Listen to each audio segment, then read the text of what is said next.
The new year is here, and for me, one thing is basically stuck on my mind. Since I'd done the live stream last week, on Friday I did a live stream, that thought is basically knowing your strengths and embracing your weaknesses. Now, we all have weaknesses and we all have strengths. They're obviously at different tiers, but no matter where you are up or below the food chain, up on the food chain, on the food chain, anywhere, we all basically have weaknesses and strengths.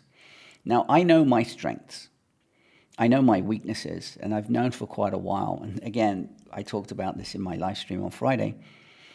It's the weaknesses that you've got to embrace. The strengths are relatively easy. You kind of understand, oh, I'm doing this and I'm really good at it. But the weaknesses, you kind of have to learn and understand. And it's the weaknesses that actually create the person. It's the weaknesses that create who you are, your ethics, and so on.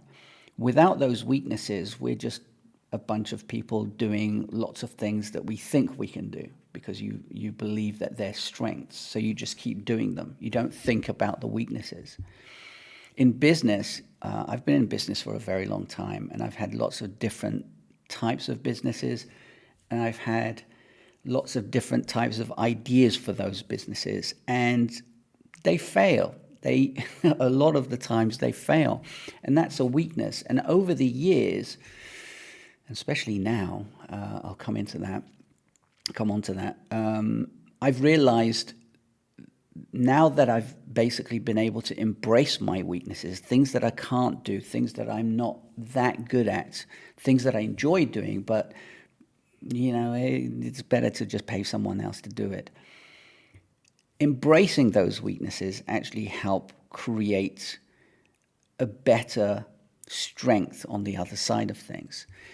On Friday, I talked about the grass isn't greener on the other side. So for me, last year was a complete fuck up in the sense that I was listening to too many people thinking I could do a lot of things, but didn't actually think about, wait, this is a weakness of mine and I shouldn't be doing them.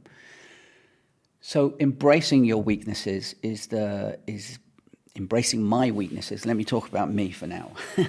Embracing my weaknesses for 2021 is going to make me, and I'm sure it'll be the same for you, and make you much more productive and much more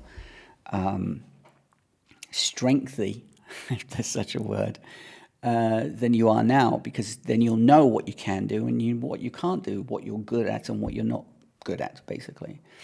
So know your strengths, absolutely know your strengths. You know what you're good at, but completely and utterly embrace those weaknesses, those things that you can't do.